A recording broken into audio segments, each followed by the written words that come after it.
G'day! In today's video I'm having a little bit of a discussion regarding Apple and their apparent ecocide, which has been a face they've been trying to show for about the past 6 to 12 months, especially with the release of the iPhone 12 and no wall charger included in the box. I do see that as a positive thing, not having the charger in there, especially with so many millions and probably hundreds, if not billions of wall chargers already out there. And typically the ones that Apple release aren't really anything special.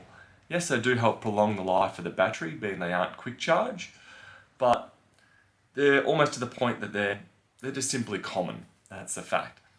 I do agree with them being smaller in box size means they can ship more easily and also reduces the manufacturing cost of the boxes themselves. But granted, I do see that as more of a profit side of thing. Mainly due to the fact that included in the box isn't a Lightning to USB-A, it is Lightning to Type-C. And the dilemma that I've got there is the vast majority of people I've seen upgrading to an iPhone 12 don't have a Type-C wall charger because they're upgrading from a 6S, a 7 or an 8, potentially even a 10 or an X. But they're apparently spinning it so it's a saving to the customer, it's a saving to the environment. But the included USB cable that they've had in the box isn't any good. It's useless to the customer unless they spend more money to actually get that cable or the wall plug to use that cable. Otherwise, they're using their existing, potentially 3 to 5 year old cable, which typically getting a new device, I'd much rather use the brand new cables that come with it and the brand new wall charger, but they don't have the wall charger.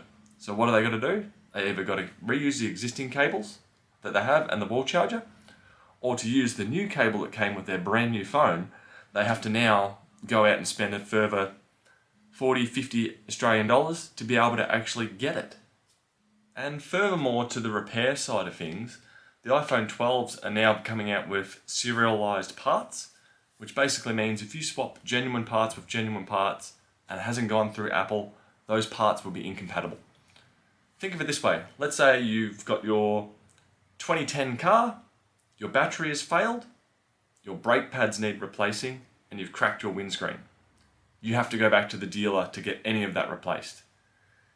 Even in the current environment with current cars, you could still go down the street, go to the local parts supplier, buy a third-party aftermarket battery. You can call up your local windscreen guy who'll be able to pop out with a windscreen. You could call any one of those and get a windscreen for your car.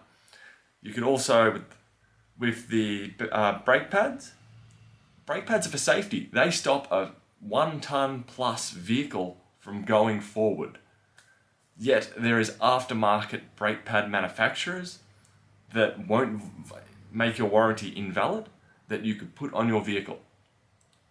What in the realm does Apple think that changing a battery in their phone, changing a display, or changing the camera gives them essentially gives them the right to not allow you to change those if they have failed on your device? Your phone is not used for safety. It's not going to be a danger driving around the street.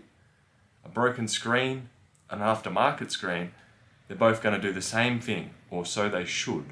Probably should have explained a little bit further before using the car analogy. On the iPhone X, XS, 11 and 12, not quite relating to all of those, but especially the newer ones out of the bunch, you can't swap your display, you can't swap your charger port, you can't swap your battery, you can't swap your rear-facing or front-facing camera. How many of those are for safety? Now we'll use the realm of, or the answer of, it's for security purposes and quality control purposes, but even if you had 2 brand new iPhone 12s and swap those components, it won't function. They will cease to exist. The rear camera won't work, your battery will say it's non-genuine, and your screen will say it's non-genuine and disable True Tone, and also disable Face ID. I'm just finding the repair side of things to get more and more crazy as each new year goes on.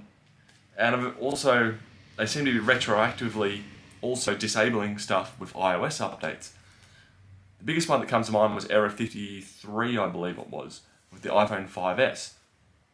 if your home button was torn, let's say you replaced the home button on an iPhone 5S because the screen was broken, the button was smashed, it didn't work. You replaced it with an aftermarket home button that didn't have the fingerprint reader, and you updated, I think it was to iOS 11, might have been 10, 11 or 12.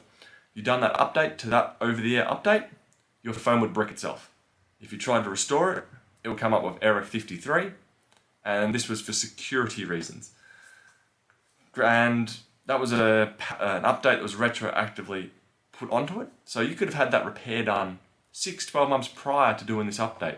But then all of a sudden, out of the blue, after doing that update, it would fail.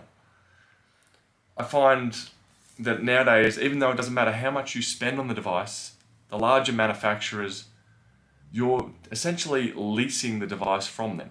You've paid for the privilege, you've paid $1,500 for the privilege of using this expensive item, but if anything breaks on it, you've got to go back to them, which I find is just insane, especially with most other industries having third-party repairers.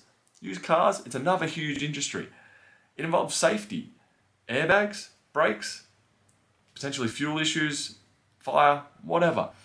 But I see a car as a lot more something that needs to be kept to the peak of its safety performance than a mobile phone.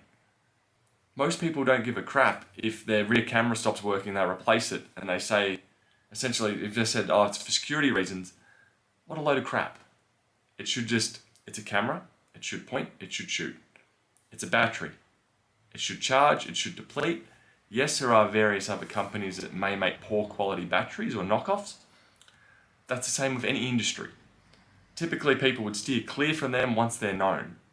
Hell, I certainly do. Took a while to find a decent quality brand, but now I'm sticking with it, and I've had really no issues at all with this battery brand. Happily put it in my own personal phone. So where does it leave us? As the end consumer, there's really not much you can do apart from spend with your wallet.